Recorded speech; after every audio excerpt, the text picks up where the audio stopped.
Product Lifecycle podcast. I'm Michael Finicaro, and I'm joined very happily by lots of friends, Marcus Mueller, Danute Petrova, and David Bigelow. And it's going to be really cool talking about AI and CAD today. Maybe we go around the horn and everybody can introduce themselves. Maybe we start with Danute. Hold on.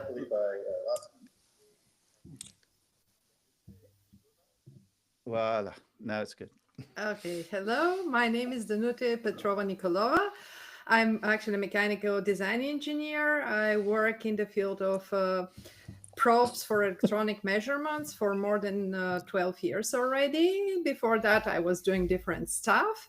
Currently, I'm designing really complex solutions for companies like AMD, NVIDIA, and so on. So mostly for data transfer, well, let's say really complicated requirements, and I really enjoy it. That's really cool.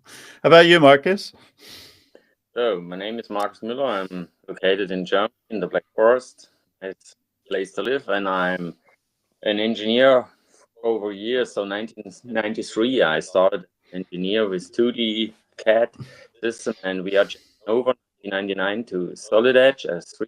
So, we do SolidEdge around about a quarter of But pretty much since it started to exist, right? Because I think it was created in 95. So pretty much from the beginning. So it was a good decision. So I was responsible for different things. So I implemented PLM system, ERP system at my brand Sabina.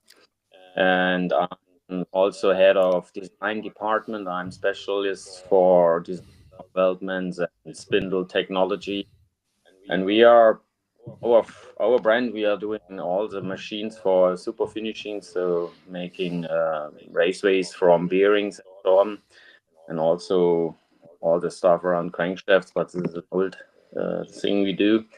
And I'm actually in a Team Center project, so I'm head of technical software at SOP. Thank you very much, Marcus. And how about you, David? I think you have a long history with the guys in, formerly in Waltham and now in downtown Boston, right? Yeah. So I started using Pro Engineer back in the day, went back around Rev 7. So that was probably in the 92 range. And got a chance to kind of, it was an eye-opening experience because it was kind of like a new approach, right? There were just a few companies out there at the time that were kind of getting into parametric and variational modeling. And it was a game changer. So I wrote a book back then called Thinking Pro Engineer, Mastering Design Methodology. It was a bestseller for the probably 5 people that bought it, but it was it kind of started the journey and understanding like the transformational aspects of what parametrics was going to do to the industry as a whole. So I got to see SolidWorks and others kind of follow on, and the market kind of adjust. And eventually I started a company and started building automation tools to kind of support the things that were missing in the product that people wanted to do commonly, like bills of materials automation and automating the process without having to learn how to code and all that good stuff. Great. Oh, we already have several people on the call, and we've got even people saying hello to Danute. You're quite the hit there. So we wanted to talk today about AI, like behind the hype, right? Because we're all being bombarded by posts and conversations about AI.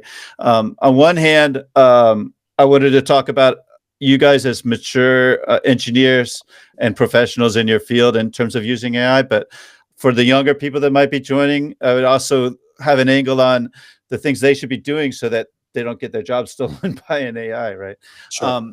And so what would be really interesting to start, and maybe David, you want to start with that one, is like before AI, back in the 80s when you were working, when you didn't, if you could even imagine life before ChatGPT, which is really hard. Yeah. How did you do it? It was just paper. You had a bunch of books on your desk like I did, the whole stack Oh, of yeah. books.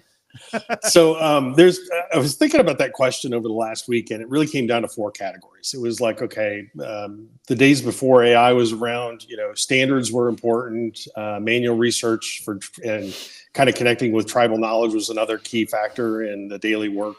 A lot of manual processes for drafting and documentation and things like that were pretty critical. And then also trying to figure out how to make it go faster, right? Automate it. So on the standard side, it was just, corporate specifications were typically in 3-ring binders. Industry specs were sometimes, the internet was still kind of new back then, so not a lot of information. So trying to research, grab the machinery's handbook, dig through tables of data, all that good stuff. On the manual research and tribal knowledge side of the coin, I searching internally, like going to the print drawer, looking for designs that were similar to what you were looking for. Documentation was spread across, shared drives and PDFs and Word documents and Excel files. Typically, you'd find a local expert that had like institutional knowledge for how things were done or how things were made. Back then, and I still think this applies today as kind of like a move forward advice. It's really important to understand how you're going to make something and what processes are going to be involved before you start kind of like the design process. So that was a big driver in my early stages. Vendor experts were, of course, really important. And then back then we used to go to trade shows, Right. So a couple times a year we'd go to regional trade shows or national trade shows. The manual processing and drafting of stuff was always kind of painful.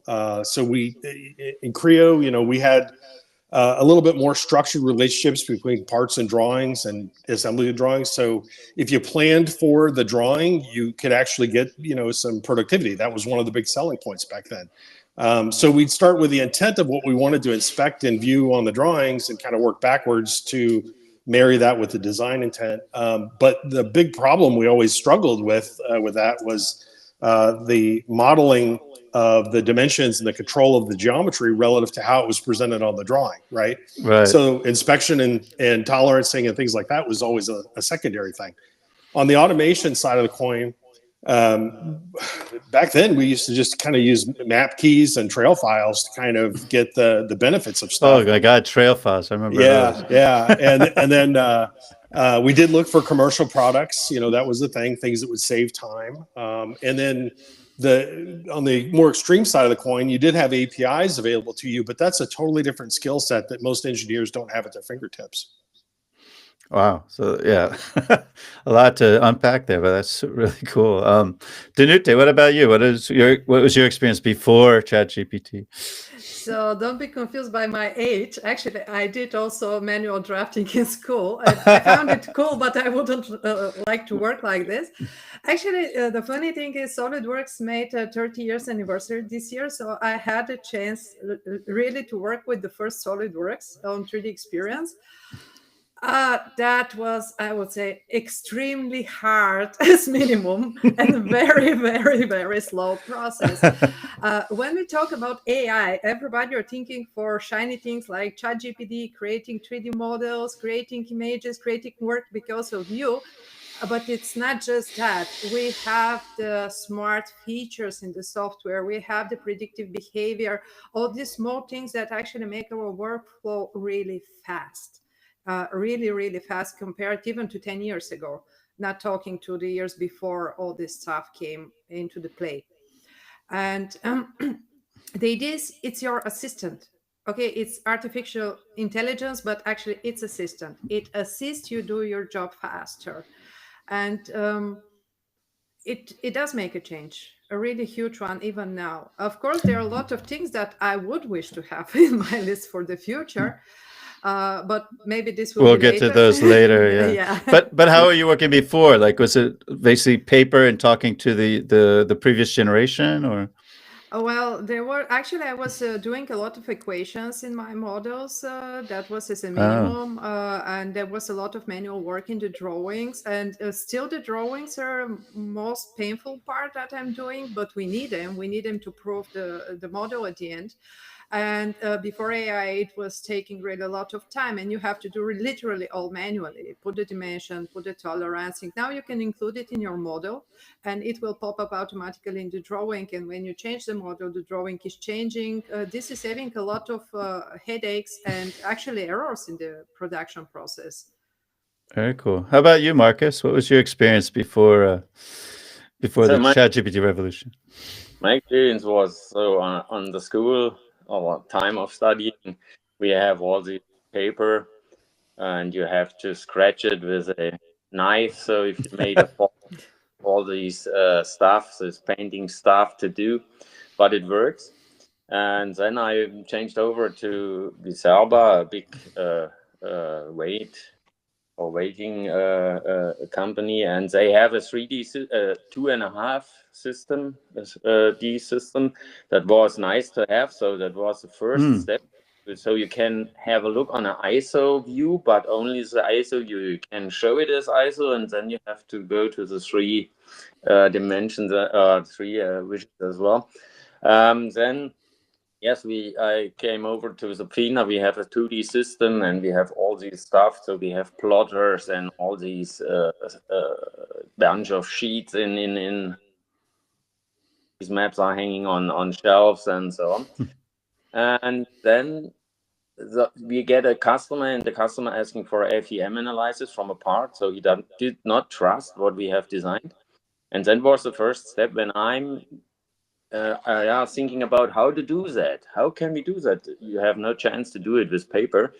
And I get to university, and they told me, okay, yes, I have to have a 3D model, and everybody gets scared. And so let's take a CD out of a business paper we get. So it gets in, and there was a CD in, and I set up a Windows 95 PC, and everybody don't trust this machine, so it should not be connected to the network, never. So this is not Unix. That is awful, horrible stuff. And installed the first Solid Edge version, and I made the model from this special part, and we get the FEM calculation, and we get in contact with our customer, big customer from Sweden, SKF, and they said, okay, they want to have the whole machine being in 3D. And this was the start of 3D. But this is a good example for, in that time, 1999, you have the time to do it. So we are behind in thinking about what's going on the market. And a customer come in and said, hey, do this. And that is something, okay, that works, but today it did not work. And this is my advice to everybody: don't think AI will not come.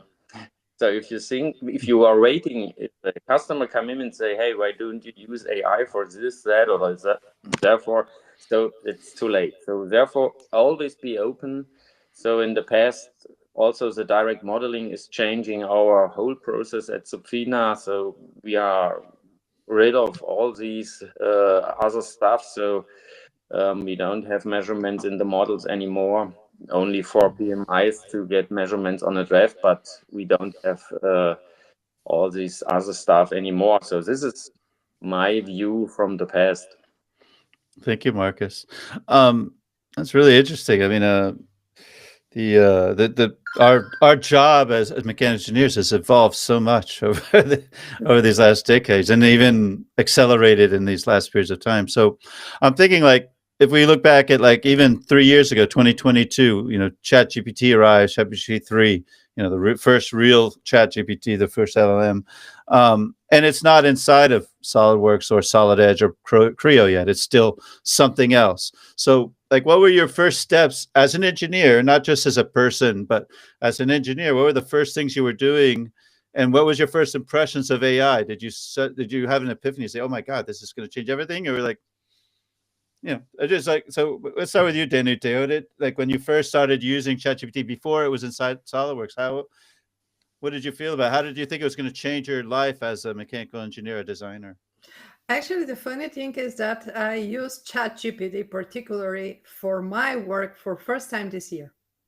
Oh, really? Oh, yeah. I mean, literally for the engineering work. For the rest, I was still counting to make my researches by myself and everything else. But this year I had something very complicated as a project, and I needed actually a second opinion. And I needed second opinion based on analysis.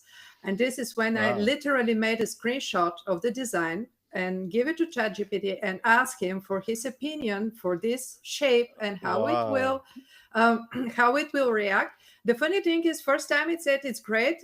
My intention was really perfect based on the analysis that he did. But then he said, maybe you can improve this, and that. And I said, okay, I will try. I tried and I said, okay, not working. I mean, your proposal is making it worse because of this, and that. And he also agreed, which means actually we did analyze together the shape, and it turned out my original was better than what he proposed. So, but still, I needed this second confirmation that I did it right. Danute 1, ChatGPT 0. Yeah. That's great. How about you, it was Marcus? helpful. How about you, Marcus? How are you using ChatGPT before it came into Solid Edge? So I used it first time. I tried to get better results on SQL Server Okay. stuff. So That's cool. It's easy for that, SQL right? It works pretty stuff. well for that. Yeah, I have some optimizations. It fails often, so I tried it also for C# stuff I write down, but it's not perfect. So he can get you help, but he is not able to get faults out of the code. So the code can be faster after he gets on it, but faults are not. I also use it for pictures. So you have all the time, if you make presentations, you have the picture rights and you have to pay for. And so you get on ChatGPT and you said, okay, make me a picture in Supreme colors. So I get nice pictures from there to get it into my presentations. And we did a lot of stuff at home. So my daughter, she is on the university, and she made a lot of stuff for other students, and we always checking their work they do against ChatGPT to see if they copy something or if it is real, if it's a reality or if it is a lie what they did write down. And that is pretty cool to see that there are areas where it is very good or where ChatGPT is good, but there are areas where he fails often. So that is what I used it, not for 3 stuff, actually. Interesting. How about you, David? I've used it quite a bit, and I've used many different models. ChatGPT was kind of like the starting point for a lot of people because it was the big dog on the corner, if you will. Initially, I started trying to use it as a research assistant, but then I started to discover pretty quickly that the cutoff dates for the training on a lot of these models was actually a limitation, right? Yeah. So that's gotten better as they've added more live research and things over time. But I basically use it as an alternative path to finding information, whether it be internal or external. So if it's internal, it's probably like a Gemini within a Google Workspace because it can kind of introspect the documents. External is more along the lines of trying to do industry research or find things. I'll use it as a sounding board to validate ideas faster, to summarize materials, things like that. I actually use it to generate executive summaries of different documents, and like test reports and things like that is very helpful, or write requirements and specifications for vendors. Yeah, that's an easy one. Yeah, it's very easy. The real benefit to me, though, has been kind of like the ability to use it as an upskilling mechanism. So to refine existing tools and methods and approaches, or to explore new methods and approaches. I also use it like Marcus for, like coding assistance for writing scripts and programs and trying to automate batch processes where I can. Typically, though, the CAD system's kind of the barrier to that. So it's kind of like going over to the chat window to say, whether it be Perplexity or whether it be ChatGPT or Gemini, and saying, I want to do this in my CAD system. How do I best approach it? Or how can I do it? Is it even possible? And sometimes that saves a lot of time right there. Very cool. So that's interesting. So Marcus and David, you guys were sort of early adopters. Danute, you were sort of wait and see. And then now we're in 2025. So I know that the vendors, well, if I'm honest about it, we've already had AI in CAD for a while with generative design, right? For several years, we've been doing adaptive manufacturing, and that was all around generative design, which is really ML, AI kinds of stuff. But at what point has AI really become inside your job as a mechanical engineer, inside of your chosen CAD tool. What are you doing? What are you using AI for now, Marcus? So actually, we have AI for placing parts in Solid Edge. So you get a suggestion where it should fit or not, and that is the first function. Actually, I'm working with some developers in India from Siemens. We have a plan for making automatical drafts, but that is little bit tricky, because if you have a look on all the drafts over the world, they are all different. My idea is more to get a function to learn our. I think we have around about 300,000 drafts to learn our for the future. That could be a little bit better, but there are also old drafts for old ISO standards, and if that is the right way. I don't know if AI is what we need here, but we have also a CAM system, so that is Solid Edge CAM Pro called. So background is NX, but we have a tool for that, a AI tool, and that is pretty awesome, because you earn this tool overnight, so it runs 3-4 days. All your NC programs are learned, and if you get in a new model from Solid Edge, you press a button. Tool said, okay, I will mill this pocket like Supina want to mill it in the past. I will use those drills, or I will use this and that, and I will check if it fits to the machines I have. So you get a 85% ready to go program out of that. That's pretty cool. That's really cool. Time saver, right? This is a time saver, but also it helps to save manpower, because it's not easy to find people in Germany to do the work on those machines, because it's loud, it's dirty, and that's the problem. Have to set up the guys which want to be there. They have to do this with a CAM system, and the machine should nearly running our own. So this is what we what I want to have for the future. How about you, David? How are you using AI these days inside of Creo? Not so much, actually. I mean, we're kind of watching it more than anything right now. It's a relatively new capability, so we're very impressed with. I mean, I'm very impressed with like the generative capabilities and the processes that are going on there. I mean, it's really about like tying the finite element analysis to the optimal design is great. It's a change in process. It's a change in approach. It definitely saves a lot of time, for sure. A lot of iterations. But we also, I think with my customers and the interactions I have, the big questions that come up is, how are we going to make it? Are we going to print it? Are we going to machine it? Are we going to form it? And then how do we handle variance on that? How do we change it over time? Is it repeatable? Meaning, are we getting kind of the same answers with the same inputs and design constraints? And then what are the dependencies on this over time? Are we producing something that's kind of just a point in time that moves forward as a component, or is it something that has to generate families of things?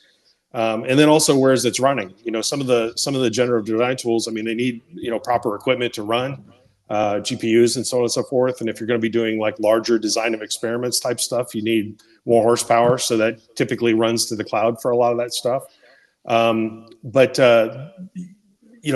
Danny said something like the predictive operations, that type of stuff is very useful. I haven't personally seen a lot of that yet within Creo. I know that that's something that's been a point of discussion, but I'm very optimistic about what could potentially happening. Digital engineering is going to need this type of capability, but the process needs to be predictable, trustworthy, and outputs that are kind of understood. And you have to kind of rethink the process a little bit. Most of the customers that I've dealt with in the past, they try to take a new thing and force it to work like the old ways. And that doesn't necessarily work. Sometimes the old way has to mature in process and execution and management of data to kind of follow along. Interesting. It makes me think too that isn't AI sort of compressing the time between the ideas in my head and now I can build it? Because it sounds like it's really a huge time compressor, right? Absolutely. Like one of the big things that I think was very helpful within the CAD industry is starting to bring FEA more towards the design, make it more accessible, understandable, useful, easier to navigate. That's a user experience thing, but it's also kind of a more structured process. So yes, engineers can design and iterate on designs, fail fast and improve quickly as a result. Danuta, I'm sure you've got a lot of input for us from the SolidWorks world. Yeah, well, let's start with this, that generative AI in SolidWorks is still not implemented. It's under work, but as I said, there are a lot of tools and predictions that are already implemented. The one which is probably the oldest is for the drawings. So when you make the drawings for the parts, you can grab directly from the files. And that was the thing which was the big game changer for me with SolidWorks. Of course, there are a lot of different tools that are implemented in the software itself. Now I have to think a little bit to list them, and probably I will miss something. But for example, in sheet metals in SolidWorks, you can create a sheet metal part out of a solid object, which is also AI driven because it predicts what is where. You have also conversion of different files. So you can take a mesh file, put it in SolidWorks, and convert it to editable BREP file, which is a lot of people actually need that at the moment because there's a lot of scan data, a lot of free CAD files that are mesh, and that's used a lot. The thing that I use every day, and literally I cannot live without this, is with the normal sketching, where you can just start with a dot and you go from line to arc and line whatever you need based on the gesture. That's the prediction. And this makes my work times and times faster.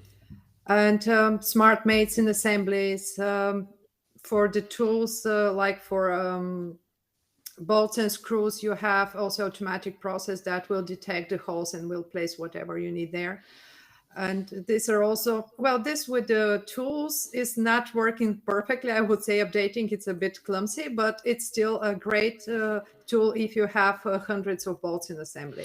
Is it already connected with like supply chain, so you can see the different suppliers, and maybe if you made a slight change to the bolt, now that opens up to more suppliers that are perhaps less subject to disruptions like tariffs or whatever? Is there already that kind of thing going on in the background? That's actually the classical toolbox it's using. I'm not using it that much, so I cannot tell. I will lie if I say it's not possible. Maybe it's possible.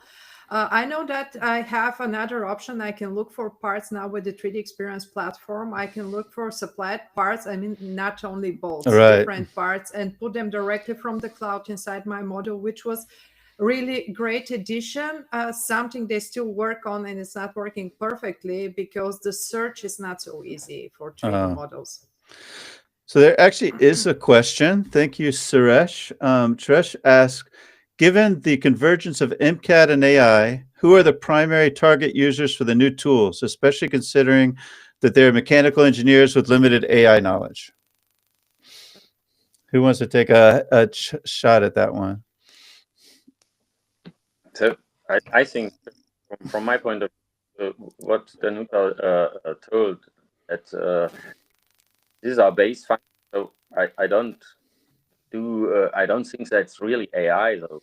I think it's basic functions. So my opinion of AI is all the stuff we have. So we have a function which is playing up on the fly, comparing to our 75,000 actual models. So that's not all, but they are the actual one. So if you are working on the CD, you get a view on the fly if there's something else is in the database which is in the same shape. So you are beginning to design, you make a rectangle and two holes in that, and you get a idea what is in the base. So then you can on the fly say, okay, stop it, grab this, do it on the assembly. So for me, so AI is for me to have a whole bunch of data to grab out those informations. And for new engineers or people coming in without AI acknowledgement, they should not really remember that is AI. So they are quicker on the start from the start off. So because they have not to know, okay, we have in the past this machine or that machine, we have a tailstock in that shape, or we have a magnetic chuck with which is bent with 4 screws or 6 screws, and it's for 5 Newton meters or less. And so they grab something and they get an idea automatically. Hey, look at this. This is what we have. So that is, for me, AI should be in the background and help them to get a quick run off. Because at Sofina we have the problem, so we need 4 years to get somebody in to understand what we are doing, right, in detail.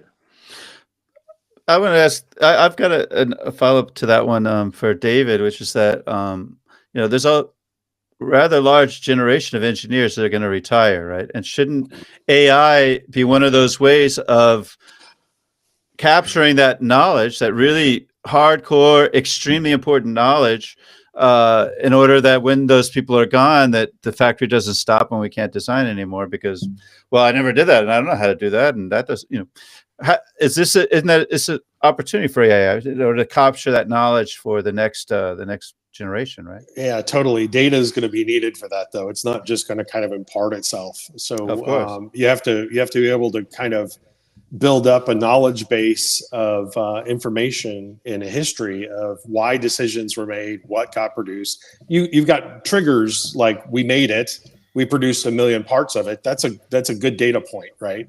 Versus something that was kind of a one-off that might have a lower resolution or a lower viability, but still might be important for a creative thing you want to revisit. So I do think that AI is going to become more local to the companies. I'm seeing a lot of companies trying to build AI systems that can introspect documentation and put context on things more efficiently. I haven't quite seen that necessarily in the CAD world yet, but I think it's coming. There are some tools and capabilities out there for finding similar parts and things like that. But I think the design intent and the application and the environment factors and the regulation factors also kind of play a part in that to give a more whole picture on things. It's coming. It's just a matter of time. In a follow-up to the comment about what should people be worried about AI taking their jobs and stuff. We have to remember AI is just another kind of tool. It's a different pathway to kind of executing things. You can make with it what you want, or make of that statement what you want. I still think that humans are going to be necessary and viable, but this is a tool to help them experiment faster, evaluate faster, generate things more quickly and cleanly, and get things out the door faster. And Danute, how would you look at that? I mean, how do you see the capture of knowledge and also the things that, the rub between ME and AI? Like maybe some of the really technical stuff you're doing, are these things that are could be captured so that the next time it's much easier for you to do because you've already done it a couple of times and it's easier to remember? I don't know. So actually, I will agree both with Marcus and David, and I will add up a little bit. As I said, people are looking just on the top, what is shiny 3D modeling with AI and whatever. But I do have also experience as a quality manager, and there are much more important things that AI should take care about. It should literally work in the background, because you may have a system that is working great for 10 years. You're building the part perfectly for 10 years. Then something changes and everything goes to the trash. And there AI can help and to say, okay, here was that tool and that machine, but you change material or tool, whatever. If you go in that direction, maybe you can fix it. Or while you're designing, to receive a warning, we had a problem with that design in the past, or something like this. And this can really reduce the problems with the product afterwards. Does it also serve to bring together the jobs of the manufacturing engineer and the mechanical engineer as well? Yeah, kind of. I mean, as I said, the AI may function at this point, and the maturity is up to assistant. And this assistant have to work with data, a lot of data. And when it can help with this administration work, which nobody likes, and help you avoid problems with the production, then it would be a great tool. Awesome. So, I'd like to also start thinking about if you were to ask if you could send a note to Father Christmas of CAD and say, this is what I'd like my CAD tool to do with AI. What would be at the top of your list? Am I starting? Yeah, go ahead. You can start. Well, yeah, for the Christmas list, as I said, and as David mentioned, we have a lot of standards. So if AI can monitor the standards and warn you you're going out of the standards, for example, that would be a great addition. So this idea. cannot be like this. And of course, to help with tools maybe that you can use and hardware, this would be also very helpful. Not with the design itself, just with additional information. Like the machines that are available on the shop floor, whether this thing is manufacturable, the kind of design for manufacturing workflows. Yeah, this also, I mean, there are a lot of tools that SolidWorks already have to check, but you have to go and manually run these tools and check. And if you say, for example, this job is for machining, it may warn you don't have, you have sharp internal corners. This cannot be machined. That's really common error, by the way, by design. Yeah, 3-axis versus 5-axis machining is a different price point, right? Yeah. That's right. Do you want to take that one now, Marcus? So yeah, on the Christmas list, so not only for Siemens or SolidEdge, I have so what from my point of view is important is to have a API AI, so that makes it easy to program it, maybe by spelling. That's a good one. So that or that, and the function will be implemented directly. That is something.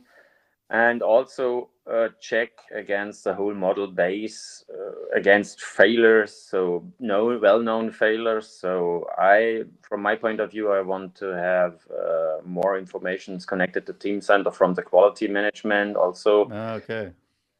Engineer will take 60 MNCR5, maybe something like that, a material, and he gets in some holes and some different shapes, and then he gets up a warning, hey, look at this, there are maybe 30 quality insurance sheets here to look at these. We have a lot of problems with that. So to avoid in an early stage, that they make failures we have had before, and this is for new people you get in, and you have to get in new people. Is that really helpful because they make all the same stuff, the same faults, and they get the same answer, and so you have the iteration of faults over the years. I thought you had a list of 4. I only heard 2, but maybe I got that wrong. Did you have a longer list? I have one big one. This is an idea I mentioned on M-World in Stuttgart last week. So I get it to the audience is we have the problem with all the manufacturers to find the right one. And on the other hand, we have the problem that the manufacturers want to get their know-how, or they don't want to get their know-how outside their brand. So that's the same to us. But I'm thinking about a production fingerprint AI. So that means all the manufacturers, all the machine builders, so like us, we have a fingerprint in that AI, and I can search against this fingerprint. So if I design a part in SolidEdge, I'm searching against the manufacturing fingerprints which are around me. And these fingerprints will be added with materials they have in stock, with free time they have. So nice. While I'm designing, I get an idea. Okay, there is 20 miles away, there is somebody, he has the material in stock, and he has the capability to do it in 2 weeks. And I said, design will be great, and it fits it, and so we can get directly connected. And this is much more your fingerprint. So you have not to make it really readable, your capabilities and your know-how, but you get on an AI cloud, and you can find the right partner in short time. So that's my idea, but a few are scared in Stuttgart. and a few are saying, okay, that's a good idea, but we will see. I How like about you, that. David? Oh, I've got a Christmas list that could take an hour to go through. We don't have an hour. I know. This was I- since you started. Yeah, I would say that there's kind of like two levels to it. I mean, the first thing we have to recognize is that the AI hype curve is still vertical and going up higher and higher all the time. So I really want companies, not just PTC, but everybody else to basically show me how this fits my process today or the one that I want. How does it help me deliver value? I also want these tools and capabilities to be modular and portable so that I can move them around and plug them up against other things. Most of the CAD systems for the last 30 years have been really focused on the user, right? But we're starting to see, some startups and some new capabilities out there that are really focused on scaled execution, portable, headless execution of repeatable processes. And I think that AI is going to definitely, pour gasoline on that and make it even more interesting in the near future. I think, we've been in a chat window experience for the last couple of years, and now agents are starting to become more important and more relevant in the abstraction of the business process. So that legacy user-centric approach is going to change into a process-centric approach at some point very quickly. And I want that to be modular and integrate with my process the way I want it to be done, not be forced to kind of comply with your ways of doing things. I need it to actually help me solve my business problems. Could that include pulling in bleeding edge startups that are doing things a certain way? Absolutely. Because I was thinking, because when you were saying that, I was thinking lights out stuff like Intop, where they're doing all the geometry with that just purely computationally, and then bringing that in, integrating that in my Creo model. That could be another cool thing. So that to do that well, you have to have a transparent and accurate and kind of verifiable output that's repeatable, right? I mean, and that requires good requirements and constraints and guardrails up around what that thing does. Now, optimizing, designs, using machine learning and quote unquote AI that goes with it, that's getting more common. But at the end of the day, it really is going to come down to, can the company define the process well? What are the inputs, the entry and exit criteria around that process? Last two things for the wish list. I want to automate it. I want to be able to automate and advise more efficiently. For example, setting up FEA, doing tooling and machining operations, getting those things moving faster. And I also want to, ideally, I'd like to start to see more validate my form, fit, and function intent relative to those processes, the producibility, tolerance and inspection, automation, and also, as Marcus was kind of indicating, the process of producibility analysis. Who can make it? How fast can I get it? Have I gone from a 2D to a 3D to like a 3-axis to a 5-axis process, or is there a better, more efficient way to do it with 3D printing in some way based on what my objectives are? Very cool. But Danuta, your list was kind of short. You should want to add to it. Yeah, well, listening to this list, maybe I want a lot of other stuff. Yeah, well, I said my list could be short, but actually it requires a lot of different implementations because for me, the best help, especially for people that have never used AI and they're starting to use CAD software now. So fresh graduate engineers, for them will be really important if there is a tool that help them avoid mistakes, because they start with a lot of mistakes. This mistake costs time and money to every company. And when you can see it, and as AI, it will not only show it, but explain why you should not do it that way. Actually, AI will train partially your new employees. So not just as a co-pilot, but as a coach. That's an interesting one, because we see a lot of co-pilots. We don't see a lot of coaching. That's really cool. I did have a cool question from Sean O'Neill, who says, curious about the panel's idea on internal memory trained AIs. In other words, I give the model training data that's individually pertinent to what I do specifically versus broad trained AIs, basically ChatGPT, Anthropic. and how CAE would ideally be influenced by both. I think he probably meant CAE or CAD or CAM, right? So you look like you want to answer that one, David. You look like you're chomping at the bit. No, I think data sovereignty is going to be really important in the future. Having and the number of models and abilities and tunings that are out there are getting really good. It's also getting easier to make those yourselves. Of course, there's an expense associated with that, but yeah, I think the other thing is you have to be kind of selective, and you have to test and validate a lot. There's a lot of technical processes and things like RAG and graph RAG and so on and so forth that can definitely help this process from a documentation standpoint. But when you're getting into like engineering problems and inputs and outputs and answers, it requires a different skill set to kind of think about that, and it also requires a skill set to kind of implement it. I think it's coming. I think it's coming very rapidly. Yes, it's a great question, and I think it's the future.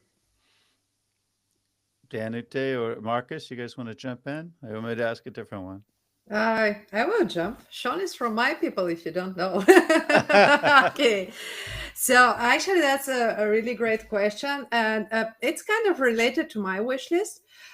Because when you train AI, of course, you have some pre-training, like what is the standard for the internal corners that I mentioned, and what is the standard for safety for this part, for example, in electronic industry. But on the other hand, every company should additionally train their own AI with their know-how, because everybody is doing different stuff. And if you're able to train the AI with your own models and you have big series, and then after you train it for, let's say, 1 year, somebody is doing just that and entering all the data you have, and you can just click two buttons and say, make me a new product, but with this and that different, that would be great. And I think that's coming. Actually, that's most CAD softwares are working on that at the moment, and they're a bit forgetting the other parts. It makes me think too, well, Marcus, I don't want to cut you out. Did you have something? Or because I just had another idea, but go ahead if you had something to say on that one. Only to add to this point, so is I think it's a main point for us also. All these safety regulations from safety regulations from the U.S. Government and so on. This is always a little bit pain in the ass to check all this stuff. So if that. Don't miss words there, Marcus. I'm thinking too, like, based on what you're saying, because I haven't touched mechanical engineering since a long time, but I've noticed in talking to PLM vendors, there's a strategy in the PLM world of having not just an agent, but an agent that knows requirements, and an agent that knows project manager, an agent that knows the BOM, an agent that knows change. Wouldn't that be something you guys would want in the CAD, like an agent that knows tolerances versus an agent that knows, those chamfers or those angles that are too acute in order to get a machine in there? Yeah. Isn't that sort of a direction too, is getting agents that really know one piece of that job, which is mechanical engineer? Yeah, always related to what you can get. So this is important. AI is the main key to make you able to do that what you get. So only to function like a book over engineering. So you can read something and you will design it in that way, and everybody said, okay, that's a pretty cool idea, but my machines can do it. The next one said, my machine can also not do that. So that's not a pretty cool function. It is to find out, to design stuff which is really manufacturable. You can buy it and you can get it in short times, and it is safe to the market as well. So this is, I think, the main key to have it, not to have maybe an AI professor which is calling you, this is the best idea ever we had. No, it must be the corner design. Well, it's interesting too. I think that there's a problem with, if you give too much autonomy, of course, the AI could do something catastrophically wrong, and then you got to be able to figure out why and where it did this thing catastrophically wrong, right? Yeah. Which leads me to one of my last questions. I think we've got about 10 minutes. There's plenty of time for everybody to give their opinion, but particularly for the younger people that might be listening, what are the things that really will always be owned by the mechanical engineer, that where you're always going to need a core of knowledge in a human being as opposed to in an AI? Where if I'm studying mechanical engineering, these areas I should focus on? Is it more on the mechanical stuff? Is it more on the design and the creative human curves and all this stuff? I mean, where do you guys think the limits are? Where do you think those things should stay with the humans rather than the AI? Danute, go for it. Okay, as a younger, I start first. Actually, a human will always own the right to connect the dots, I would say. So you need some background, you need some understanding, you need some curiosity. When students are asking me where to focus, what to look for, what to learn, and I said, experiment with as much as you can, because when you're experimenting with new stuff, you learn new stuff, and this gives you more options when you have to design. So AI may propose a lot of things, but you still have to earn your experience and to evaluate if AI is actually telling you the truth, like in my case with ChatGPT, or what actually AI is proposing is not working. Marcus? So from my point of view, for younger people, they come to university or they are learning engineers, it's all the time you have to have a person who checks everything, because you must be careful with what you are doing because you are a human. You have the senses you can touch something, you can ride a bike, get a feeling how a bike is riding, you can see a tree, how a tree is bending in the wind, you can looking at ants, how they doing things, so you can combine all the sciences in your head to get a new idea. That is something which is AI not able to do, because he knows what's been around, readable and which is codable, but he has actually no senses, and he cannot combine all the different worlds together to get an idea. And I think it's all the time helpful to be able to see all from different places. So you have a code, you can look from behind, from the front, from left and right. Everybody's another code, but in code. So, and this is what we can do as human, and this is typical not so for AI. David is moving. I'm sorry. I had to grab a battery.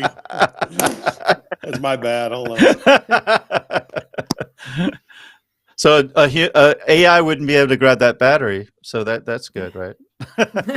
I think so. It looks like he was frozen. If you combine it with a robot, it may be able. You could combine it with a robot. The battery fetching robot. Yeah. That's a great idea. Is get a Roomba, like a Roomba that just gets the battery. That's just for And David. ironic- We'll do the David Roomba. Can you guys hear me still? Yeah, now we can. Okay. Yeah. So, and actually the battery charger that I picked is drained. So that's even better. So I'm going to be ending this shortly. When it comes down to, I guess the best advice for people that are kind of looking at, AI, and just don't buy into the hype of it too much.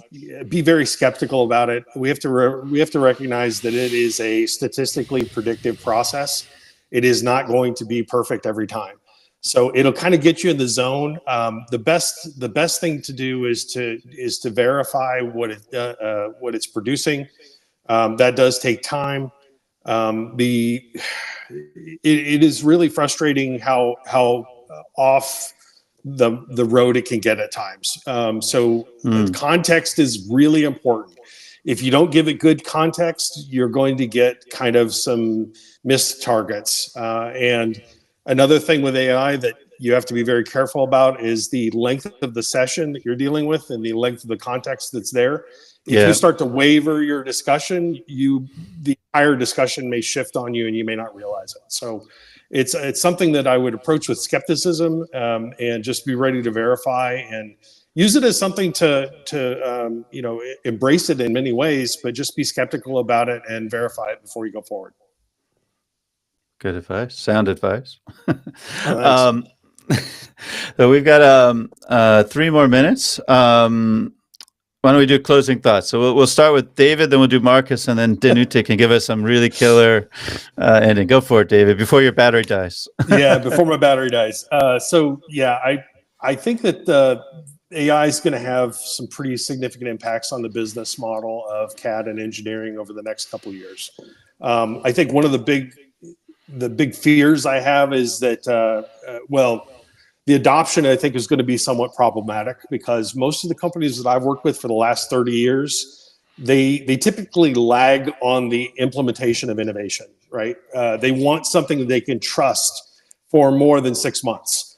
And it's really, if we're going to make a change to the business process and the engineering process, we want to be able to recover back to that point at some, in the future, and have trust that it's going to be there in the future when we start doing things. So this is a very fast moving field. There's a lot of pivot points. The data is going to change. The management of that data is going to change. The processes are going to change. It's going to be a very dynamic time for the next several years, and it's going to accelerate. My biggest advice to everybody on the AI relative to the engineering side of the coin is to just be skeptical and embrace the things that appear to be stable and are common across multiple providers and supply chains. Thank you. Marcus? So from my point of view, it's a sentence motorbike racer, and he all the time has a little tiny feed in or a sticker in it on its front of the motorbike, and keep cool, use your brain. It's there. So more for the bike race, but it's also for ChatGPT and all the other stuff. Keep cool, use your brain. Think about what you see, think about what you are typing in, and so I think that's good advice for the future. Danute. So, Danny. Yeah, thanks. My advice is first, don't be scared from AI. It won't take your job as an engineer. It's there to help you do your job better as it's a tool. And take the best of this tool, but always keep in mind that you're the person that have to validate the work of AI. Okay. Well, thank you for all of that. It was really fun. We should do this again sometime, either this group or with another group of CAD people, because this is a lot of fun. I think that our audience is, you guys will see the comments when you connect, but there's a lot of great comments. I think there was a call out to you, David. Someone had bought your book, so that one of those 5 people was on the call. That's great. So this was awesome. I really enjoyed it. I hope you guys had a good time too. Did you guys have fun? Yeah. Thanks, guys. Okay. Well, we're going to say goodbye. You guys hold on just for a second. Thank you, everybody in the audience, and we'll see you for the next call. And